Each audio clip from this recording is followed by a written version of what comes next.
Fala, meus queridos, muito boa noite aí, como é que vocês estão? Espero que estejam todos bem. Aqui, 6 de maio, 7h24 da noite, eu vou gravar agora um vídeo pra vocês. Um vídeo um pouquinho diferente, né? Porque eu acho que eu nunca trouxe esses ativos aqui, mas vamos falar um pouquinho sobre mercado brasileiro e uma pincelada lá fora também. Bora lá? Fala sobre Ibovespa, né? Hoje é quarta-feira. Esse vídeo vai sair na quinta-feira para vocês, mas falando sobre Ibovespa aí, a gente teve um andamento durante a semana bem lento, né? Eu tô achando o mercado tão devagar, mas tão devagar. Mas enfim, é isso que eu falo. A importância da gente trabalhar todos os outros mercados, né? Porque quando o mercado tá chato, tá complicado, não vai às vezes na nossa região, tem outro que vai. Tem outro que tá em super tendência. Tem outro que, ó, caiu, você comprou sem stop e deu gain. Brincadeira. Mas tem mercados que são fortes desse nível mesmo.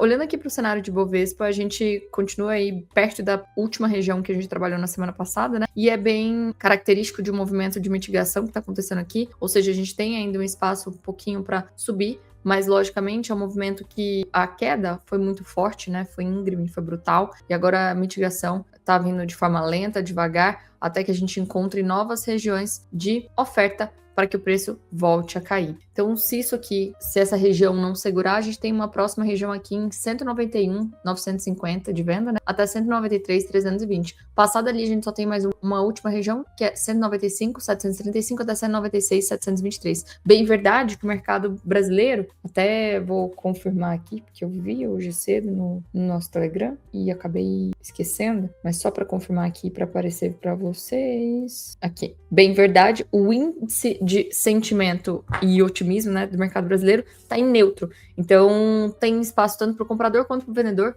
Para a questão de montagem de posição, a gente não tem nada para fazer. Então, o que é ideal para a gente estar pensando em compras de médio ou longo prazo? Seria isso aqui cair um pouquinho mais, porque aí o mercado vai para o sentimento de medo, aí a gente vai poder pincelar aquelas boas ações aí que a gente está de olho, tá? Região de compra, a gente mantém essa primeira região aqui em 184,970 até 183,260, e depois a gente tem essa próxima região em 181,290 até 179,820. Falando direto do índice futuro, que é onde a gente clica, né? A gente analisa pelo Ibovespa quando tá mais complicado o mercado, mas é no índice que a gente acaba clicando mesmo. E aqui a gente tem as nossas regiões que eu pretendo trabalhar no dia de amanhã e nos próximos dias, às vezes, né? Vamos ver como é que as regiões se mantêm. Aqui, essa linha tracejada em azul, a linha tracejada em vermelho é sempre máxima e mínima do dia. Eles têm muita liquidez aí, é a famosa liquidez externa, então a gente pode buscar possivelmente uma manipulação nesses pontos.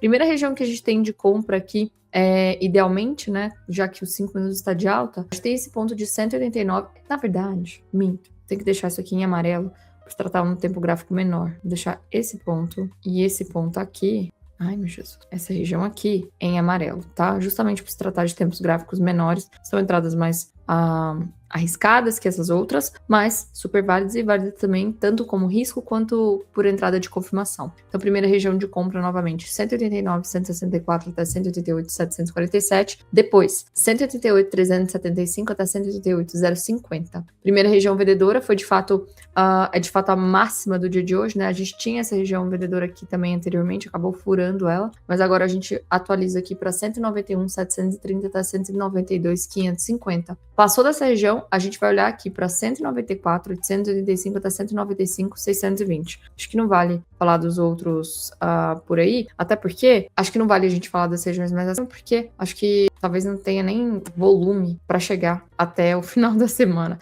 Mas, aproveitando, se você quer saber das regiões atualizadas dia após dia ao vivo para você, entra aqui na comunidade, ó o código aí para você entrar, coloca o Pix, você vai ver que é R$0 para você degustar por 30 dias. É um conteúdo muito bacana, tem abertura de mercado todos os dias às 8h15 da manhã e também você pode solicitar aquele ativo que você quer saber quando que eu posso comprar, quando que eu posso vender, além de parte fundamentalista. Se você quer encarteirar algum ativo, aproveita essa oportunidade que a gente vai ter de Bovespa caindo. Aquele ativo que você está pensando em encarteirar a médio e longo prazo, qual que é a nossa opinião sobre ele? Ele paga dividendos? Vale a pena ter essa empresa em carteira ou não? Essa empresa é um lixo. Não vale a pena nem olhar para ela. Tudo isso a gente analisa também a parte de assimetria de preço de cotação, preço de valor real da empresa. Então, vale muito a pena você estar entrando ali para degustar. E a última região de compra que a gente tem aqui, penúltima, né? Vou falar ainda abaixo, 186,870 até 184,215. Depois disso, a gente tem essa região aqui, depósito diário em 177,906 até 174,799, 800, né? E depois 171,760 até 170,615.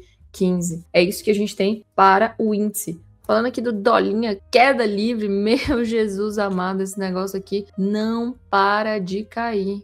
Coitado do meu dinheiro lá, que eu fico lá aportando dólar, acho que agora eu vou aportar mais, a simetria tá boa. Mas faz parte. Montagem de posição é isso, a gente não quer acertar o fundo, a gente quer comprar o que está consideravelmente barato, e com certeza ela está consideravelmente barato. Por isso que a gente sempre vai fatiando os nossos aportes e de forma conservadora, a gente compra assim 0,05% do nosso capital destinado para aquele ativo, entendeu? A gente vai, como é que fala?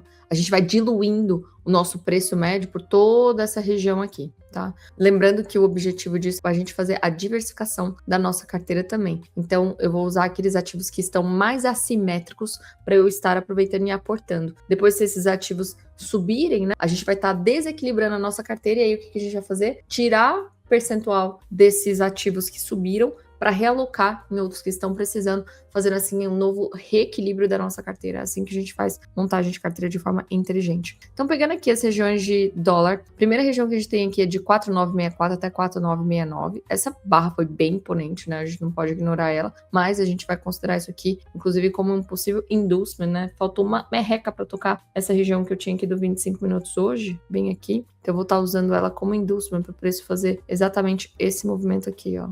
Pá.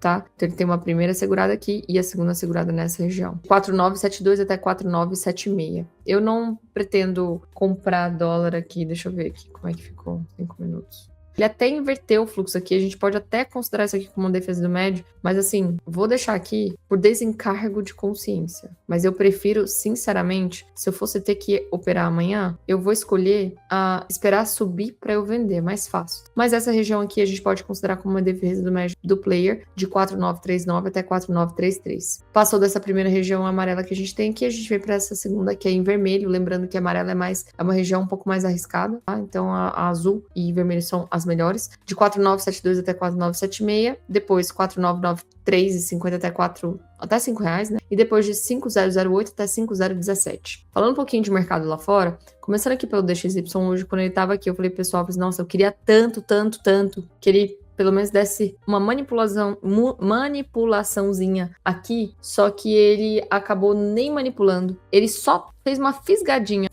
aqui, um sweep. E o que ele acabou fazendo foi a manipulação desse último fundo aqui, capturando a liquidez e revertendo o fluxo.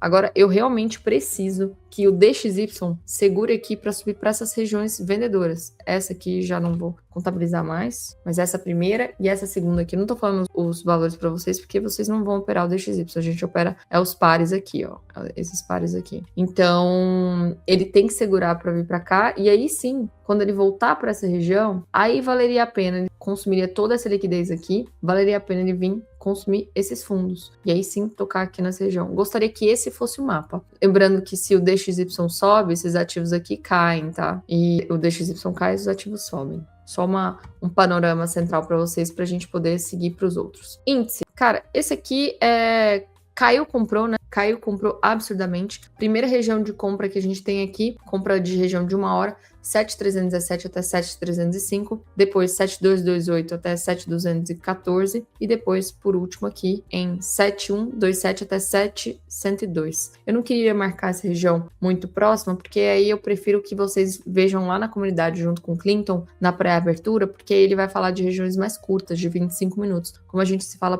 pouco por aqui, eu prefiro deixar umas regiões um pouco mais longes, não existe, né? Um pouco mais longe para vocês, porque aí dá tempo do preço chegar e vocês poderem trabalhar, e ela é válida por um bom tempo, tá? Olhando aqui, Ourives, segurou nessa região aqui, né? Fez que fez, cadê você? Fez que ia perder, no final só manipulou, bem aqui embaixo, só manipulou, fechou abaixo da região, fechou acima, para depois subir, e agora ele reverteu esse fluxo do 5 horas. Então, aqui, voltando nessa região, ainda é válida uma compra. Caso contrário, se ele vai direto para cá, eu vou ter uma região vendedora. Então é aquilo, né? Eu não quero saber para onde o preço vai. Eu quero saber, se ele for para cima, onde eu poderia vender, eu poderia vender. E se ele for para baixo, onde eu poderia comprar e eu poderia comprar. É isso que a gente quer. Então, região vendedora próxima que a gente tem aqui em 4,771 até 4,805. primeira região de compra que a gente tem 4.559 até 4.522 e depois se perder essa região, a gente vem aqui para 4.394 até 4.316, certo? Voltando agora um pouquinho para o mercado brasileiro, só para a gente olhar algumas ações que a gente vai ter que ficar de olho quando de fato Ibovespa for para a região de medo, né? Então, a primeira que a gente tem que ficar de olho, com certeza, né?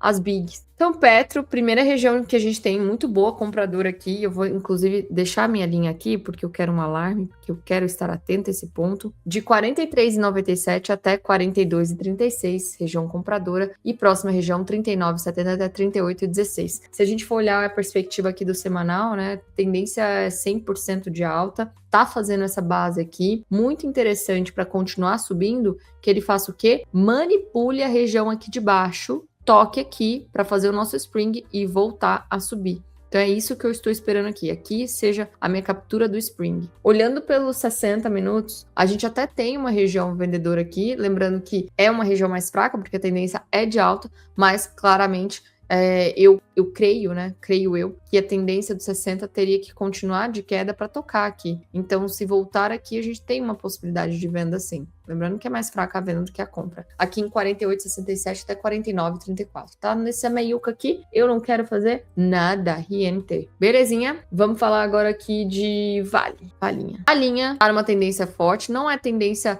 100% de alta. A gente tem coisas aqui do lado esquerdo do gráfico, mas olha essa puxada íngreme que a gente teve Vale. Agora aqui, o que a gente está formando, inclusive? A gente está formando a mesma base, aqui tem liquidez, então a compra que eu fizer aqui, eu tenho um alvo para cá. Isso é o melhor tipo de estrutura que eu posso ter. Nota uma coisa aqui, como esse daqui, essa pernada, não rompeu aqui, a gente pode considerar que isso aqui é falha de liquidez. Se eu tenho falha de topos, eu poderia olhar isso aqui como um inducement, uma região de inducement, induzindo o pessoal num possível, será que isso aqui é um pivô quando perder aqui? E aí, na verdade, ele vai estar tocando nossa região de compra bem próxima, em 73,92 até 71,67, fazendo o mesmo movimento de Petro que eu espero, tocando aqui, fazendo spring e empurrando para cima, certo? Se perder essa primeira região, a gente tem essa segunda aqui em 69,05, 69,73 até 67,60. É isso que temos para Vale. Se eu for olhar para 60 minutos, eu também tenho essa região vendedora bem aqui, que vai de 86,36 até 88,69, ok? É isso. Banco do Brasil, o mais fraco dos bancões, esse é fato. Se a gente for olhar aqui pelo semanal também, a gente não tem uma tendência de alta. Inclusive, olha o que ele fez. Ó. Ele fez aqui o choque, quando ele perdeu essa região, bem aqui. Ele volta de forma mitigada, voltando até esse fair value gap, que gerou essa queda, para tentativa de trazer de volta o preço para cá. Então, se eu fosse olhar a melhor região de venda, isso aqui é a região de compra. Melhor região de compra, isso aqui é a região de mensal, é em 17,85 até 16,24. Inclusive, Banco do Brasil, olhando pela perspectiva fundamentalista, ele já tá caro, porque a questão do resultado líquido dele realmente foi muito abaixo. Então, eu gostaria que o preço mesmo chegasse aqui em torno dessa região para valer a pena comprar Banco do Brasil. Para trade, beleza. Para trade aqui em 22,06 até 21,04 é a primeira região de compra, é onde está. E eu tenho uma região vendedora aqui de 25,82 até 26,49. Olhando aqui o mais forte, né? Itubinha. Itubinha é tendência de forte alta no semanal, a gente consegue ver isso aqui, né? Essa movimentação aqui brutal. Veio até aqui, voltou. Poderia considerar uma falha de liquidez. Se isso acontece, isso aqui vai ser o quê? Inducement. E aí ele vem parar na primeira região de compra que a gente tem aqui. Todos estão contando a mesma história pra gente, tá? Primeira região de compra que a gente tem tá aqui em 39,68 até 38,98 e depois 37,93 até 36,97. Tem uma região de venda aqui? Tem, de 60 minutos. Se eu fosse escolher algum para vender, a gente vai escolher o mais forte ou a gente vai escolher o mais fraco? O mais fraco, né? Vou escolher Banco do Brasil. Então, mas eu vou deixar aqui por desencargo de consciência, caso alguém queira vender tudo mesmo. 46,45 até 47,89. É isso que temos. E por último, BBDC. Há um tempo atrás, todo mundo falou que esse banco ia falir, né? E foi quando deu a bendita compra nele. Bem nessa época, né? Falir. Tendência de alta, não é a tendência forte de alta, né? Porque a gente tem coisas pro lado esquerdo, mas olhando essa última pernada aqui, desse ano passado até hoje, a gente pode considerar sim uma tendência de alta. Falha de topo, inducement, mesma história. Todos eles contam a mesma história para nós, tá? E lembrando o seguinte, cara, se o Bovespa cair, quem que a gente tem que olhar principalmente para procurar por compras? setor financeiro. E aí eu não tô falando só desses grandes, não. A gente vai falar de ABCB4, a gente vai falar de outros bancos que estão... Pine4, puta, Pine4, como me deu já alegria na vida. Então a gente tem que ser um pouco mais inteligente. Tentando trazer o olhar de vocês, não só para coisa do trading, mas também para investimentos e oportunidades que a gente pode estar olhando aí para médio, longo prazo. Tá? Então, primeira região de compra que a gente tem aqui de BDC, Bradescão, tá em 17,94 até 17,57 e depois 16,46 até 16,10. Regiões de venda, temos. Primeira região de venda aqui em 19,88 até 20,14 e depois 20,61 até 29,0. É isso que nós temos por aqui. Eu espero que vocês tenham gostado desse conteúdo um pouquinho diferente, tentando trazer sempre uma novidade para vocês, uma visão diferente. É isso. Grande beijo para todos vocês e nos vemos na próxima.